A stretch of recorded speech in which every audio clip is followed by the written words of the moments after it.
Hello guys! Welcome back ulit sa ating panibagong video. Welcome back sa aking YouTube channel. At ngayong araw na to, gagawa ulit ako ng panibagong exercise guys. So exercise ko ngayon is chest. So sinimulan ko dito sa machine chest fly. Yan ang lagi kong ginagawa guys pag nag-chest ako. So inuumpisa ko lagi sa chest fly. So yung program ko ngayon guys is 4 chest exercise and 4 set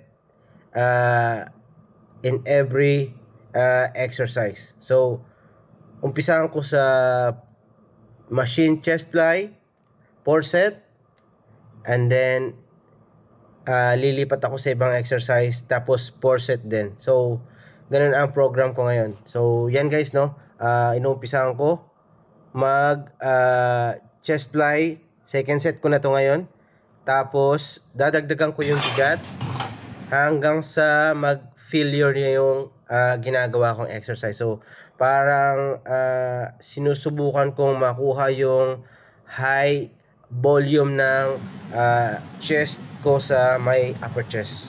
So yun yung ginagawa ko ngayon. Kasi ginagawa ko to every starting ng week. So inuumpisahan ko yung program ko with chest, then maybe tomorrow mag-shoulder ako. So ganun ang start ng week ng exercise na program ko ngayong araw. Dito sa chest exercise ko na to guys, lagi kong ina-add yung 2 warm up set tapos 2 working set. Pero dito ginawa ko 4 working set, 2 warm up set. So bali ang kinalabasan nun is 6 set siya, pero yung warm up set kasi walang bigat yun eh. Pero yung working set, yun na yung parang medyo mabigat konti dahil may ano na siya eh, merong pangangalay na yung ginagawa ko dun eh. So sa warm up set kasi parang pinapadaloy ko pa lang yung dugo. Tapos ngayon lilipat na ako dito sa Smith machine incline press. So dito guys, 4 set exercise din yung gagawin ko. 15 repetition, 4 set.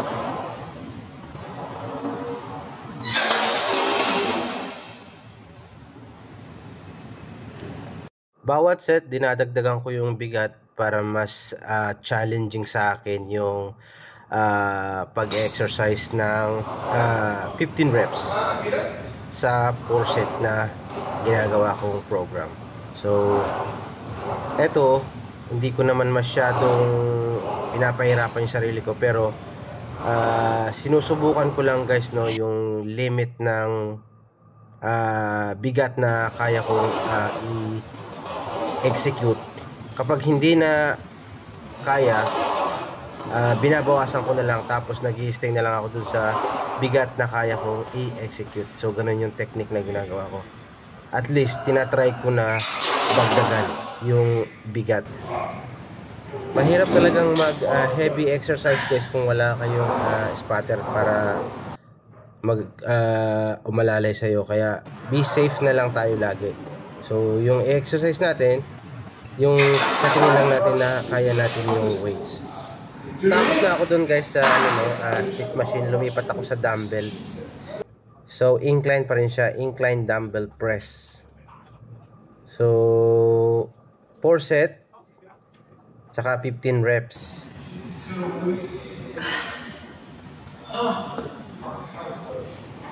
Tapos change ako ng weights. Tapos back ulit ako doon sa same position and same repetition. 15 reps, 4 set of exercise. Yan yung mga program ko guys, no, sa araw na to. Sarap sana yan kung may spotter, kasi yung kung saan ka nangangalay, yun yung parang pinakamasarap i-squeeze eh. Kaya lang walang spotter, sariling sikap guys.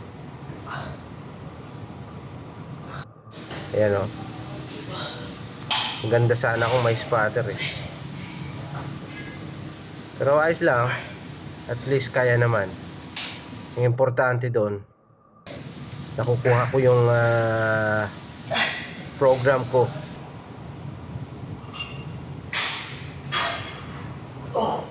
Tapos lipat ako dito sa seated machine press. So eto 15 reps pa rin. Tapos 4 set. Tapos dagdag ng weights. Tapos pag medyo pagod, pahinga 1 minuto. Tapos balik ulit. Ganyan lang guys. Kapag medyo pagod ka na, pahinga ka lang 1 minuto. Inom ka ng amino acid. Inom ka ng tubig na may BCAA, amino acid, essential amino acid.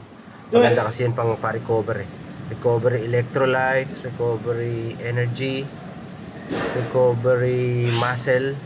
So maganda yung meron kang iniinom na amino acid during exercise.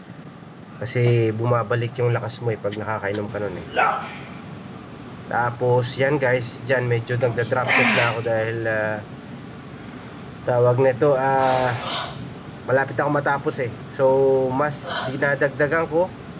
Tapos pag di kaya, bawas. Tapos yun ulit. Tapos pag hindi kaya, bawas na naman. Yan. Ngayon babawasan ko na naman. Yan. Tapos buhat ulit. Yan.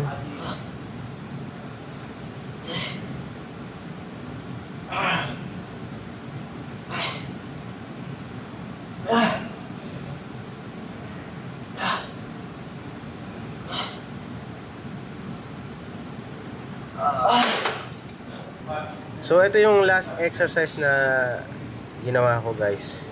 Nag-dips ako.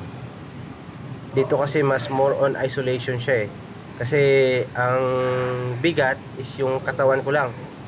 So dito masusubukan talaga kung kaya ko bang dalhin yung bigat ng ng katawan ko. So yun guys, kung gusto niyo mag-try ng ganitong exercise, pwede nyo gayahin yung program ko guys. Malay nyo effective din sa inyo guys So itong exercise na to 4 set lang siya, 4 set of exercise, 15 reps. Tapos 4 exercise lang din siya.